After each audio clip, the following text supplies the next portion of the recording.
Special report में अब बात बंगाल की। टीएमसी सांसद अभिषेक बनर्जी को दक्षिण 24 परगना के सुनारपुर में जबरदस्त विरोध का सामना करना पड़ा। अभिषेक के पहुंचते ही चोर चोर के नारों से इलाका गूंज उठा। विरोध कर रहे लोगों ने उन पर अंडे फेंके, जिसके बाद हालात इतने तनावपूर्ण हो गए कि अभिषेक को खुद को बचाने के लिए हेलमेट पहनना पड़ा। स्थिति बिगड़ती देख पुलिस और सुरक्षा कर्मियों ने मोर्चा संभाला और अभिषेक बनर्जी को सुरक्षा घेरे में वहां से बाहर निकाला गया। इस घटना के बाद बंगाल की राजनीति एक बार फिर गर्मा गई है। सवाल उठ रहा है कि आखिर सुनारपुर में अभिषेक के खिलाफ इतना गुस्सा क्यों दिखाई दिया।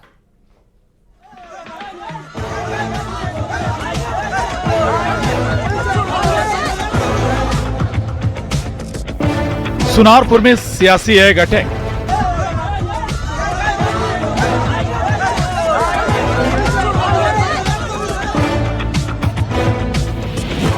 अंडों की बारिश, हेलमेट में सांसद, नारे, अंडे और सियासी घमासान।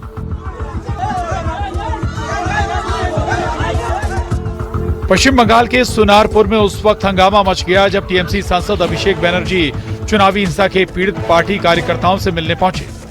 आरोप है कि वहां मौजूद बीजेपी कार्यकर्ताओं ने उन्हें घेर लिया, नारेबाजी की और उनके साथ धक्का मुक्की की। इस दौरान अभिषेक बनर्जी पर अंडे फेंके गए, उनकी शर्ट फट गई और सुरक्षा कर्मियों को उन्हें हेलमेट पहनाकर वहां से निकालना पड़ा। और बीजेपी स्पॉन्सर्ड। अब देखिए क्या हाल किया गया। यह है इनका लोकतंत्र का नमूना। एक महीना हुआ नहीं। भाई please So we were on the way to meet the postponed victims and we have seen them.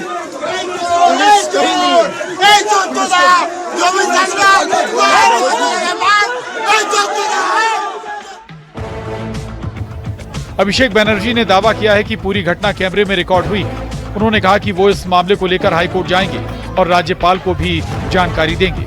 साथ ही उन्होंने कहा कि जब तक स्थानीय पुलिस पीड़ित परिवारों की सुरक्षा सुनिश्चित नहीं करती, तब तक वो क्षेत्र नहीं छोड़ेंगे।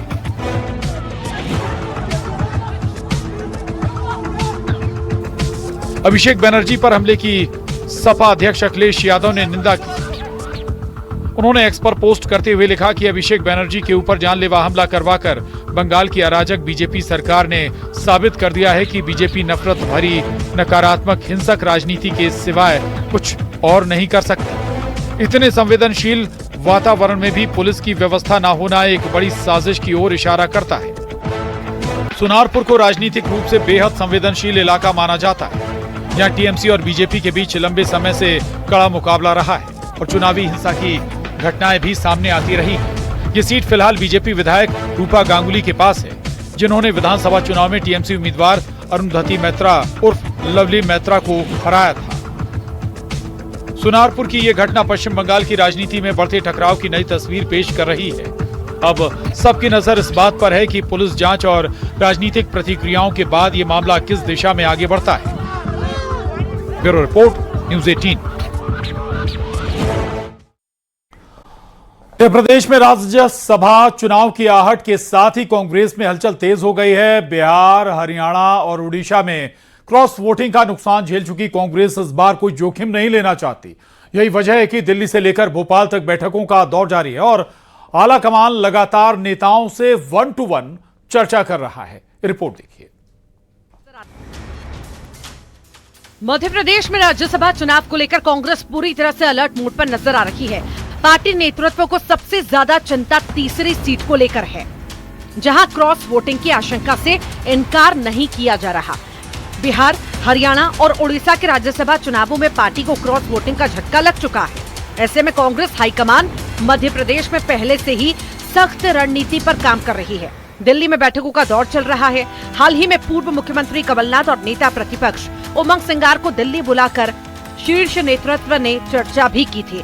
अब पूर्व प्रदेश कांग्रेस अध्यक्ष अरुण यादव को भी अचानक दिल्ली तलब किया गया है।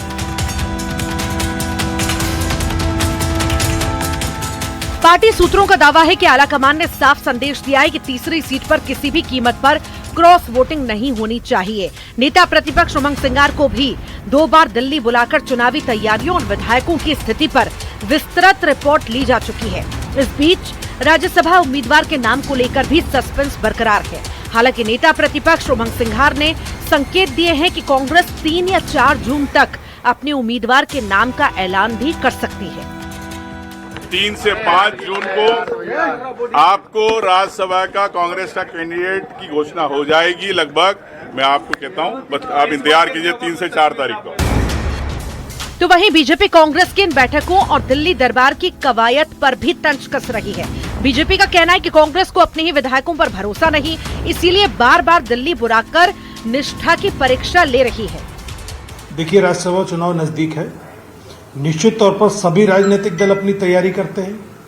कांग्रेस भी अपनी तैयारी कर रही है। भारतीय जनता पार्टी में भी लगातार तैयारियां हो रही, जिस तरह की खबरें हमें मिल रही हैं। हम अपने दल की बात करेंगे।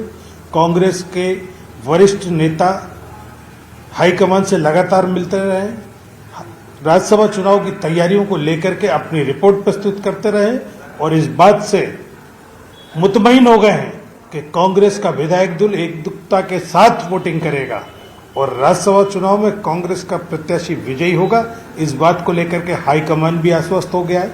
इस बात को लेकर के मध्य प्रदेश का नेतृत्व भी लगातार इस तरह का प्रयास कर रहा है कि सारा का सारा विधायक दल, कांग्रेस विधायक दल एकजुट होकर वोटिंग करे। राज्यसभा चुनाव के लिए कांग्रेस पार्टी को अपने ही विधायकों पर विश्वास नहीं है, इसीलिए अलग अलग गुटों और कबीले के नेताओं को दिल्ली तलब किया गया है और सभी गुटों के नेताओं को अपने अपने विधायकों की बाड़ेबंदी करने के लिए कहा जा रहा है। ये कांग्रेस पार्टी की गुटबाजी है जो सतह पे दिखाई दे रही है। कांग्रेस में कार्यकर्ता हो या विधायक हो, पार्टी के प्रति कभी निष्ठावान नहीं होते, केवल गुटों के प्रति निष्ठावान है। इसी वजह से मध्य प्रदेश में कांग्रेस पार्टी के लिए तीसरी सीट बचा पाना भी मुश्किल दिखाई दे रहा है।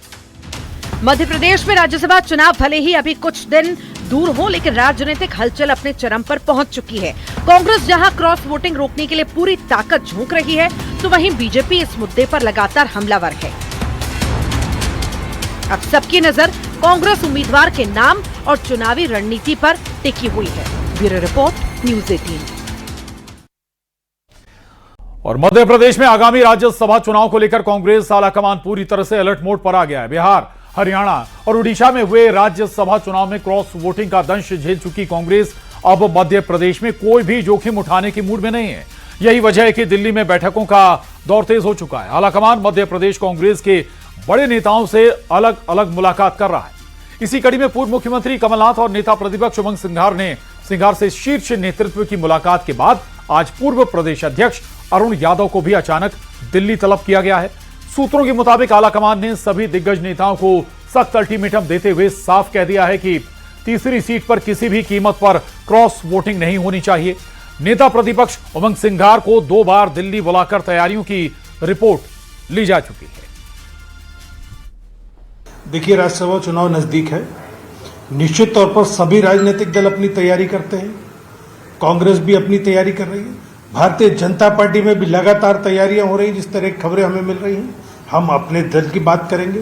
कांग्रेस के वरिष्ठ नेता हाईकमान से लगातार मिलते रहे, राज्यसभा चुनाव की तैयारियों को लेकर के अपनी रिपोर्ट प्रस्तुत करते रहे और इस बात से मुतमईन हो गए हैं कि कांग्रेस का विधायक दल एकजुटता के साथ वोटिंग करेगा और राज्यसभा चुनाव में कांग्रेस का प्रत्याशी विजयी होगा। इस बात को लेकर के हाईकमान भी आश्वस्त हो गया है। इस बात को लेकर के मध्य प्रदेश का नेतृत्व भी लगातार इस तरह का प्रयास कर रहा है कि सारा का सारा विधायक दल, कांग्रेस विधायक दल एकजुट होकर वोटिंग करे। राज्यसभा चुनाव के लिए कांग्रेस पार्टी को अपने ही विधायकों पर विश्वास नहीं है, इसीलिए अलग अलग गुटों और कबीले के नेताओं को दिल्ली तलब किया गया है और सभी गुटों के नेताओं को अपने अपने विधायकों की बाड़ेबंदी करने के लिए कहा जा रहा है। ये कांग्रेस पार्टी की गुटबाजी है जो सतह पे दिखाई दे रही है। कांग्रेस में कार्यकर्ता हो या विधायक हो, पार्टी के प्रति कभी निष्ठावान नहीं होते, केवल गुटों के प्रति निष्ठावान है। इसी वजह से मध्य प्रदेश में कांग्रेस पार्टी के लिए तीसरी सीट बचा पाना भी मुश्किल दिखाई दे रहा है।